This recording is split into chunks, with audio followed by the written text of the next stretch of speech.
இதேபோன்று அரியலூர் மாவட்டம் ஜெயங்கொண்டம் அடுத்துள்ள விளந்தை கிராமத்தில் மக்களுடன் முதல்வர் திட்ட சிறப்பு முகாம் நடைபெற்றது.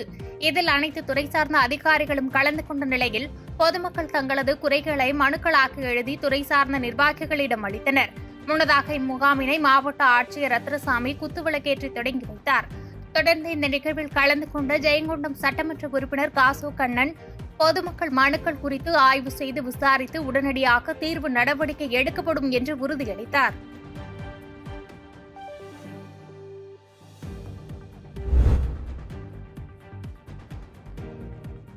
சேலம் மாவட்டம் சங்ககிரி ஆர்டிஓ தலைமையில் சுதந்திர போராட்ட வீரர் தீரன் சின்னமலை நினைவு தினம் ஆகஸ்ட் 3ஆம் தேதி அனுசரிக்கப்படுவதையொட்டி நினைவு தின நிகழ்ச்சியில் கலந்து கொள்பவர்களுக்கான விதிமுறைகள் மற்றும் சட்ட ஒழுங்கை பாதுகாத்தல் குறித்த ஆலோசனைக் கூட்டம் சங்ககிரி ஆர்டிஓ அலுவலக வளாகத்தில் நடைபெற்றது. இந்நிகழ்ச்சிக்கு தலைமை வகித்து பேசிய சங்ககிரி ஆர்டிஓ லோகநாயகி, கடந்த ஆண்டுகளைப் போன்று பள்ளிப்பாளையம் பிரிவு சாலையில் அமைக்கப்பட்டுள்ள நினைவு சின்னத்தில் நிகழ்ச்சியை நடத்த வேண்டும் என்றும், சங்ககிரி மலைக்கோட்டைக்கு செல்ல அமைப்பு மற்றும் கட்சியினருக்கு அனுமதி இல்லை, பொதுமக்களுக்கும் போக்குவரத்திற்கும் இடையூறு ஏற்படாத வகையில் ஒருவர் பின் ஒருவராக வருகை தந்து நிகழ்ச்சியில் கலந்து கொள்ள வேண்டும் உள்ளிட்ட பல்வேறு அறிவுரைகளை வழங்கினார். இக்கூட்டத்தில் சங்ககிரி டிஎஸ்பி ராஜா, இன்ஸ்பெக்டர் ரஜினி, தாசில்தார் வாசுகி, வட்டார போக்குவரத்து ஆய்வாளர் மற்றும் பல்வேறு துறை சார்ந்த அரசு அதிகாரிகள், அனைத்து கட்சி நிர்வாகிகள் உள்ளிட்டோர் கலந்து கொண்டனர்.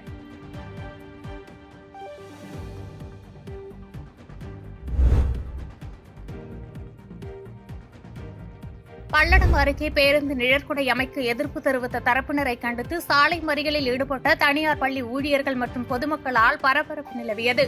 திருப்பூர் மாவட்டம் பல்லடம், பணப்பாளையம், தாராபுரம் சாலை பகுதியில் தனியார் பள்ளி ஒன்று அமைந்துள்ளது. இந்நிலையில் உரிய அனுமதியுடன் பள்ளியின் அருகே பேருந்து நிழற்குடை அமைப்பதற்கு பள்ளி நிர்வாகம் மற்றும் பொதுமக்கள் பணிகளை தொடங்கினர். அப்போது தனியார் பள்ளி அருகே உள்ள நபரின் இடத்திற்கு அருகாமையில் பேருந்து நிழற்குடை அமைக்கப்பட முயன்றதாக கூறி இடத்துக்கு சொந்தமான நபர்கள் பேருந்து நிழற்குடம் அமைக்க எதிர்ப்பு தெரிவித்தனர். இதனால் ஆத்திரமடைந்த தனியார் பள்ளி ஊழியர்கள் மற்றும் பொதுமக்கள் பல்லடம், தாராபுரம் சாலையில் அமர்ந்து திடீர் போராட்டத்தில் ஈடுபட்டனர்.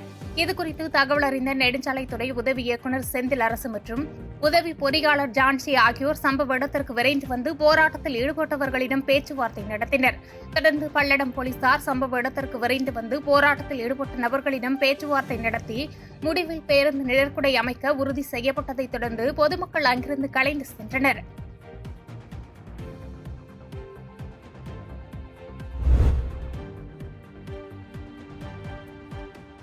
இந்திய பொருளாதாரம் வளர்ச்சியடைந்துள்ளதாக மத்திய பட்ஜெட்டில் நிதியமைச்சர் நிர்மலா சீதாராமன் பொய்யான தகவலை தெரிவித்துள்ளார் என மார்க்சிஸ்ட் கட்சியின் அரசியல் தலைமைக்குழு உறுப்பினர் ஜி. ராமகிருஷ்ணன் குற்றம் சாட்டியுள்ளார். புதுச்சேரி மாநிலத்தில் ரேஷன் கடைகளை திறந்து இலவச அரிசி, பருப்பு, சமையல் எண்ணெய் வழங்கப்படும் என்ற முதலமைச்சர் ரங்கசாமியின் அறிவிப்பை வரவேற்கின்றோம் என்றும், இது 2 ஆண்டுகளுக்கு மேலாக மார்க்சிஸ்ட் கம்யூனிஸ்ட் கட்சி சார்பில் நடத்தப்பட்ட போராட்டத்திற்கு கிடைத்த வெற்றி எனவும் தெரிவித்தார். மேலும் தொழிலாளர்களுக்கு குறைந்தபட்ச கூலி ரூபாய் 26,000 உயர்த்தி வழங்க வேண்டும், இதை மத்திய மாநில அரசுகள் நடைமுறைப்படுத்த வேண்டும் என்றும், தமிழகத்தில் மதுவிலக்கை படிப்படியாக அமலாக்க வேண்டும் என்றும் வலியுறுத்தினார். இந்திய பொருளாதாரம் வளர்ச்சியடைந்துள்ளதாக இன்று தாக்கல் செய்த மத்திய பட்ஜெட்டில் நிதியமைச்சர் நிர்மலா சீதாராமன் பொய்யான தகவலை தெரிவித்துள்ளார் என ராமகிருஷ்ணன் விமர்சித்துள்ளார். ஒரு பொய்யான தகவலை நாடாளுமன்றத்தில் இந்த எக்கனாமிக் சர்வே மூலமா சொல்லியிருக்கிறாங்க. அவங்க சொல்லியிருக்கிறதுல ஒன்று மட்டும் உண்மை. அதாவது இந்தியாவில் மக்களிடையே பொருளாதார ஏற்றத்தாழ்வு என்பது ரொம்ப அதிகமாக இருக்குன்னு சொல்றாங்க. சொல்லப்போனால் உலகத்திலேயே பொருளாதார ஏற்றது அதிகமாக இருக்கிற நாடுகளில் நம்பர் 1 இந்தியா. அது ஒன்றை தவிர மொத்த போல ஜிடிபி வந்து வேகமாக வளர்ச்சி இருப்பதாகவும் பொய்யான தகவல் ஏற்படும். இல்லை விலைவாசி நீங்கள் வந்து ஏற்கனவே நம்ம வந்து விலைவாசி நம்ம பார்த்துட்டு இருக்கிறோம்ல. விலைவாசி என்பது குறிப்பாக மொத்த குறியீட்டு விலையும் அந்த ரீட்டைல் விலைவாசி அதிகமாக ஏறிக்கிட்டு இருக்கு. அவங்க அந்த தகவலும் சரியானது இல்லை. ஏன்னா நீங்கள் பெட்ரோல் பொருட்கள் விலையோ மற்ற அத்தியாவசிய விலைகள் உங்களுக்கு வந்து அதிகமாகிட்டு இருக்கிறதால தான் உங்களுக்கு வந்து தொழில் வளர்ச்சி மற்றும் பாதிக்குன்னு சொல்றதால விலைவாசி கட்டுப்படுத்தப்பட்டதாக சொல்லவும் தவறான தகவல்.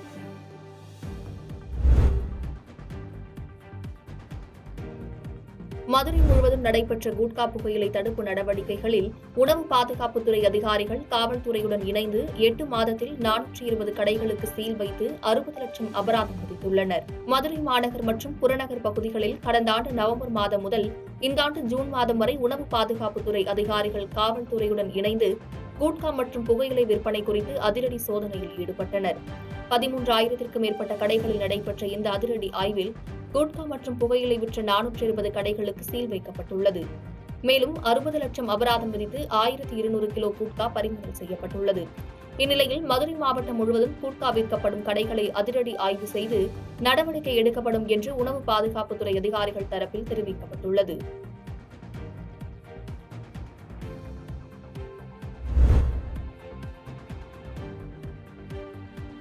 திமுக அரசை கண்டித்து அதிமுக சார்பில் நடைபெற்ற ஆர்ப்பாட்டத்தில் முதலமைச்சர் மு.க.ஸ்டாலின் உருவ பொம்மைக்கு கள்ளச்சாராய மாதிரி மாலை அறிவிக்கப்பட்டதால் பரபரப்பானது. சென்னை புறநகர் அதிமுக மாவட்ட செயலாளர் தலைமையில் பள்ளிக்கரணையில் திமுக அரசை கண்டித்து ஆர்ப்பாட்டம் நடைபெற்றது. இந்த ஆர்ப்பாட்டத்தில் 3வது முறையாக மின்கட்டணத்தை உயர்த்தியது, நியாய விலைக் கடைகளில் வழங்கப்பட்டு வரும் பருப்பு, பாமாயில் உள்ளிட்டவைகளை நிறுத்த முயற்சிப்பது, தமிழகத்தில் தொடர்ந்து அரங்கேறி வரும் கொலை சம்பவங்களை கண்டித்தும் உள்ளிட்ட திமுக அரசை கண்டித்து சுமார் 1000க்கும் மேற்பட்ட அதிமுகவினர் திமுகவிற்கு எதிராக கையில் பதாகைகளை ஏந்தியவாறு கண்டன முழக்கங்களை எழுப்பி ஆர்ப்பாட்டத்தில் ஈடுபட்டனர். இதில் முதலமைச்சர் மு.க.ஸ்டாலினின் திருவுருவ பொம்மைக்கு கள்ளச்சாராய பாக்கெட்டுகள் மாதிரி கழுத்தில் தொங்கவிடப்பட்டு ஆர்ப்பாட்டம் செய்தது பரபரப்பை ஏற்படுத்தியது.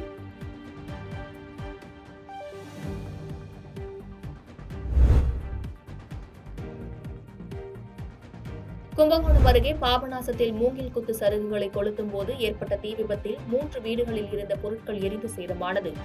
தஞ்சாவூர் மாவட்டம் பாபநாசம் தாலுகா ராஜகிரி பெரியார் தெருவில் சேக் தாவூத் என்பவருக்கு சொந்தமான மூங்கில் கொத்தில் அதே பகுதியைச் சேர்ந்த ராஜா மற்றும் கிருஷ்ணன் என்பவர்கள் சுத்தம் செய்து கொண்டிருந்தனர்.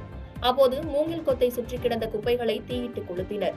இந்த தீயானது மளமளவென எரிந்து பக்கத்தில் இருந்த வீடுகளுக்கும் பரவியது. இதில் அருகில் உள்ள ஜான்சன் என்பவரது குடிசை வீடு முற்றிலும் எரிந்தது. மேலும் கீர்த்தியம்மாள் என்பவரின் வீட்டில் இருந்து அனைத்து பொருட்களும் எரிந்த நிலையிலும், பீமையன் என்பவரது வீட்டில் தளவாட பொருட்கள் பாதி எரிந்த நிலையிலும் சேதம் ஏற்பட்டது. தகவல் அறிந்து விரைந்து வந்த பாபநாசம் தீயணைப்புத் துறையினர் பொதுமக்கள் உதவியுடன் தீயை உடனடியாக கட்டுக்குள் கொண்டு வந்தனர். இதில் அதிர்ஷ்டவசமாக யாருக்கும் எவ்வித காயங்களும் ஏற்படவில்லை. இதுகுறித்து பாபநாசம் காவல்துறையினர் தீவிர விசாரணை மேற்கொண்டு வருகின்றனர்.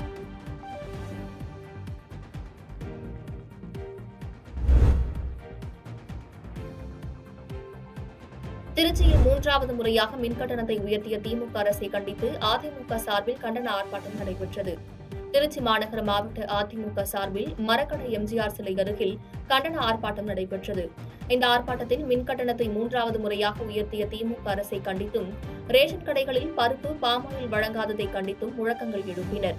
இதில் அதிமுக செய்தி தொடர்பாளர் கல்யாண சுந்தரம், அமைப்பு செயலாளர் ரத்தினவேல், முன்னாள் ஆவின் சேர்மன் ஆகியோர் கண்டன உரையாற்றினர். ஆர்ப்பாட்டத்தில் மாநில ஜெயலலிதா பேரவை துணை செயலாளரும் மாமன்ற உறுப்பினருமான அரவிந்தன் உட்பட ஏராளமானோர் கலந்து கொண்டனர்.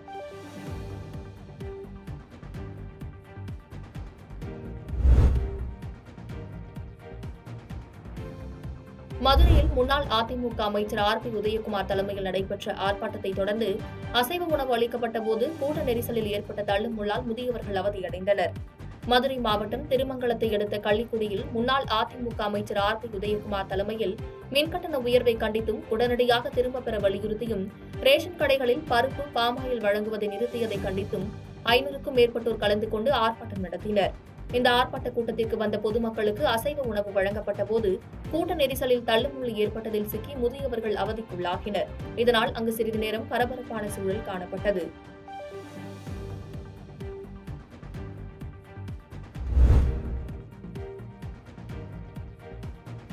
தமிழ் தேசிய மக்கள் முன்னேற்ற கட்சியின் மாநில நிர்வாகிகள் மற்றும் மாவட்ட செயலாளர்கள் ஆலோசனை கூட்டம் நடைபெற்றது. மதுரை மாவட்டம் திருப்பரங்குன்றத்தில் தமிழ் தேசிய மக்கள் முன்னேற்ற கட்சியின் மாநில நிர்வாகிகள் மற்றும் மாவட்ட செயலாளர்கள் ஆலோசனை கூட்டம் தனியார் மகாலில் நடைபெற்றது.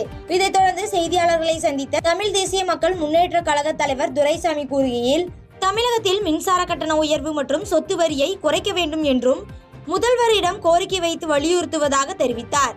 மேலும் சுங்க கட்டணத்தை குறைப்பதற்கு பிரதமரிடம் கோரிக்கை வைப்பதாகவும் தெரிவித்தார். இதைத் தொடர்ந்து பேசிய அவர், சட்ட ஒழுங்கு முதல்வர் கையில் உள்ளதாகவும், தமிழகத்தில் நடைபெறும் குற்ற நடவடிக்கைகளுக்கு கடுமையான நடவடிக்கை எடுத்து அவற்றை சரி செய்ய வேண்டும் என்றும், அப்படி சரி செய்யாவிட்டால் 2026 மக்கள் தீர்ப்பு வேறு மாதிரி இருக்கும் என்று பேசியுள்ளார். தள்ளுபடி செய்யும்படி நாம் பாரத பிரதமர் அவர்களை இந்த கூட்டத்தின் வாயிலாக நான் கேட்டுக்கொள்கின்றேன். இந்த 3 விஷயங்களும் உடனடியாக நடக்க வேண்டும். இது பொதுமக்களுடைய வரிச்சுமையை குறைப்பதற்கான நடவடிக்கைகளாகும். எனவே இனி வரும் காலங்களில் தமிழகத்தினுடைய மக்களுடைய வரிச்சுமையை குறைப்பதற்கு பாடுபட வேண்டும். மக்களுடைய வாழ்வாதார பிரச்சனைகள் இன்று ரொம்ப கஷ்டமான சூழ்நிலை இருக்கின்றது. மக்களுடைய வாழ்க்கை தரம் உயர வேண்டும். மக்களுடைய வாழ்க்கை தரம் உயர வேண்டுமென்றால் மக்களுடைய பணம் கையிருப்பு கூடுதலாக வேண்டும். ஏதாவது ஒரு சூழ்நிலையிலே வரி என்று போட்டு மாநில அரசும் மத்திய அரசும் சுரண்டி கொண்டே இருந்தால் மக்களிடம் பண கையிருப்பு இருக்காது. எனவே இந்த வரிகளை குறைக்கும்படி நான் தமிழ் தேச மக்கள் முன்னேற்ற கட்சி சார்பாக மிகவும் பணிவோடு கேட்டுக்கொள்கின்றேன். பாதகம் செய்பவரை கண்டால் நாம் பயங்கொள்ளலாகாது பாப்பா, மோதி மிதித்து விடு பாப்பா, அவர் முகத்தில் உமிழ்ந்து விடு பாப்பா. அண்மை செய்திகளை உடனுக்குடன் தெரிந்து கொள்ள இணைந்திருங்கள் இயம்நாடு தொலைக்காட்சியுடன்.